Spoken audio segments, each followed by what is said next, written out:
Okay, whenever you're ready. Accidental deaths are a surprisingly big problem in the United States.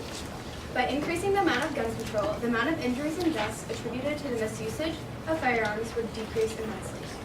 Source B states that there are 1,300 accidental deaths caused by firearms per year. For every death, there are about 3 injuries. That's roughly 3,900 injuries per year from accidental gun incidents. We must be astute in realizing that the gun control laws in place now are not practical. Imagine a new hunter going out for the first time. With increased regulations, it would be assured that the gun handler was completely capable of using a firearm. Only those born after July 1st, 1972 are required to complete a gun education program. This leaves a large portion of society who were not required to pass an education course. By increasing the amount of regulation on guns and creating a more difficult licensing program, the amount of accidental deaths would decrease. The current spurious gun control laws are clearly not working. 1 minute, 2 seconds. Rebuttal. You mentioned that there's plenty of deaths every year, and earlier in your intro you mentioned there's 10,000 deaths. You know what else kills people? Cars kill people. That's one of the biggest dangers every day, is just driving your car to school. Earthquakes kill people. Also, according to Stephen Dubner and Stephen Levitt, who wrote the famed book Freakonomics, there is an incredibly larger amount of deaths from swimming pool drownings than there is from guns. People are concerned about their kids accidentally accessing a gun and triggering it and killing themselves, but the ratio of deaths from guns to deaths from drowning is incredibly skewed towards drowning. So gun control is not going to avoid the majority of these accidental deaths. So are we going to regulate people swimming in pools, or is that just something that we avoid and ignore? 42 seconds. Point 2, Con.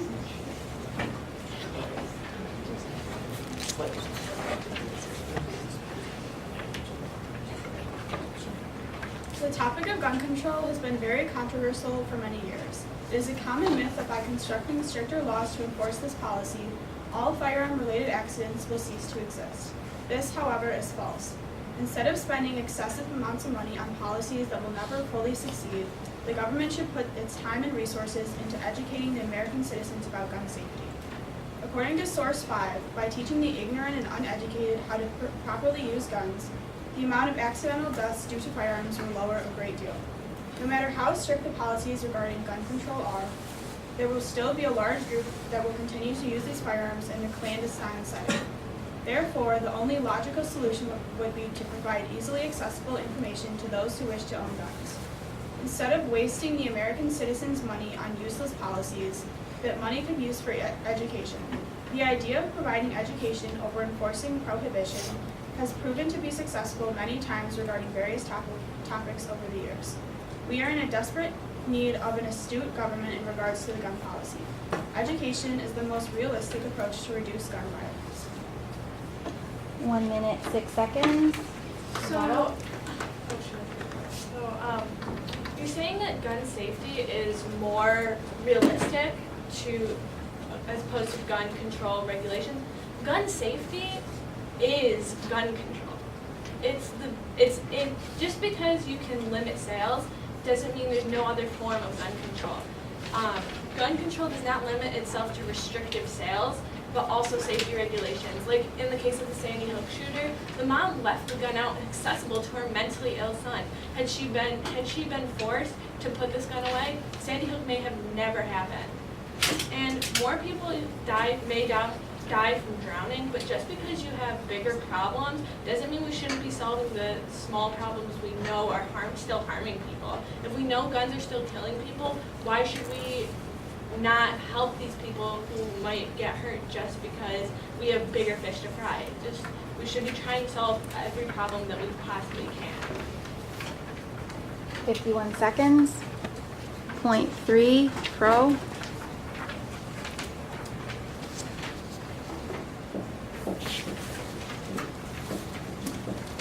If you were to ask a common person why gun laws should not be further restricted, what do you think a very popular answer would be? One may bring about the subject of hunting or our Second Amendment rights, but from various sources it is shown that one of the most repeated arguments against gun control is for self-defense. Many could easily refute this slander talk. Thankfully, many Americans can most likely claim that they have never been in the position of having to use a gun for self-defense. Then again, in more oppressive areas, shootings could be more likely to occur. But without being put in a situation, how is one going to know how to react? Do you really think that without experience, one has the ability to know when to pick up a gun and kill another human being in order to protect themselves? In 2010, there were 230 justifiable homicides in which a private citizen used a firearm to kill a felon, compared to the 8,275 criminal gun homicides. This drastic difference is not simply a coincidence.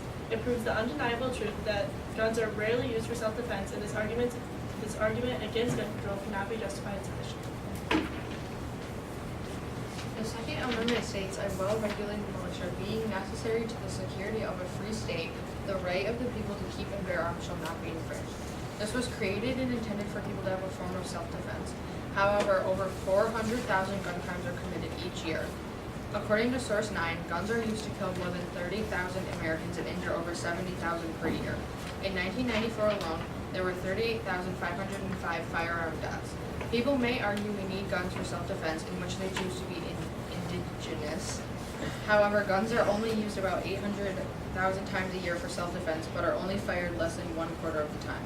Source 9 also states that having a gun in your house increases the risk of a firearm-related death or injury to a household member. So having a firearm in your house isn't safe after all. According to Source 2, out of people younger than 19, there are 14 firearm deaths per day. Imagine that being one of your friends dying as a result of a gun. We need stronger gun control in the United States. Okay, 1 minute 56 seconds, rebuttal. You mentioned that if you have a gun in your house, you're more likely to have a gun accident. Like, the same logic is if you have a pool, you're more likely to drown. Like, it's just and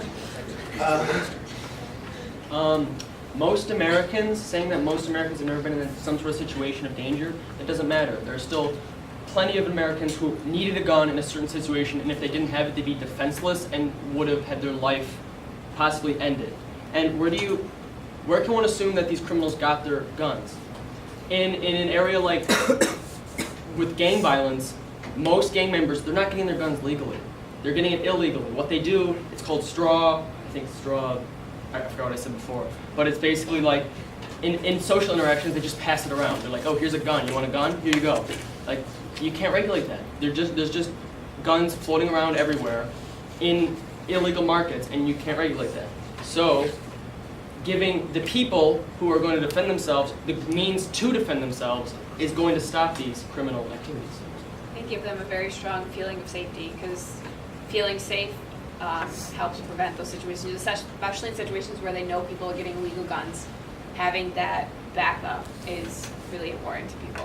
you said, what if it was Okay, your daughter? I gotta cut you off because you're way over a minute, sorry. 1+.3 con.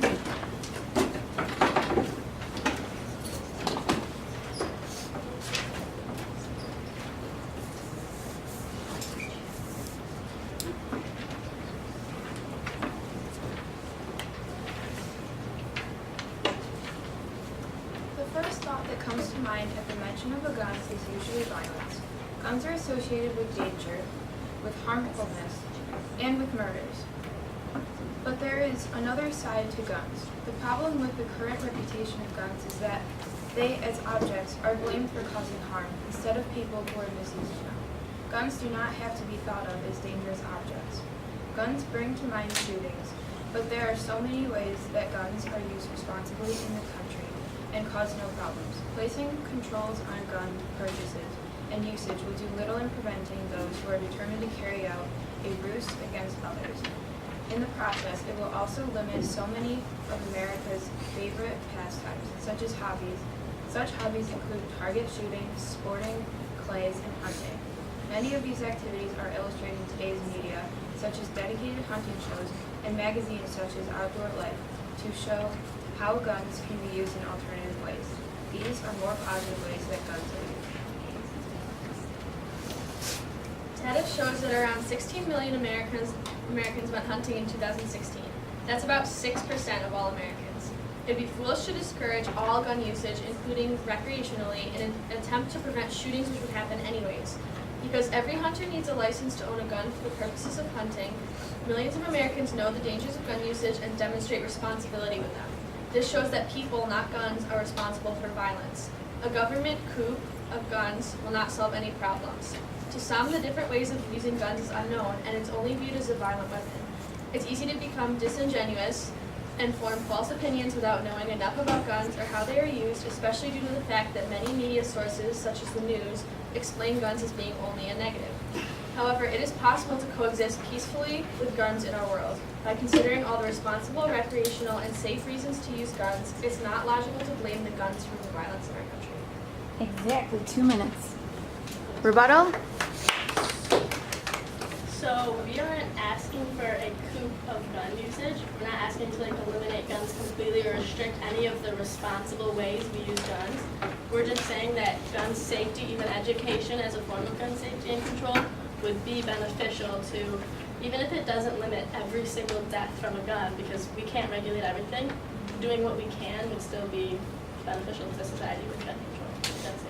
And gun safety in itself, when these people are buying their guns legally, especially from gun stores, that if we were to enforce a sort of permit, a sort of education report, if we were to put that in action, this would prevent a lot of the accidents that do happen during hunting or shooting in a shooting range. So there's still accidents that hurt and kill people every day during these things.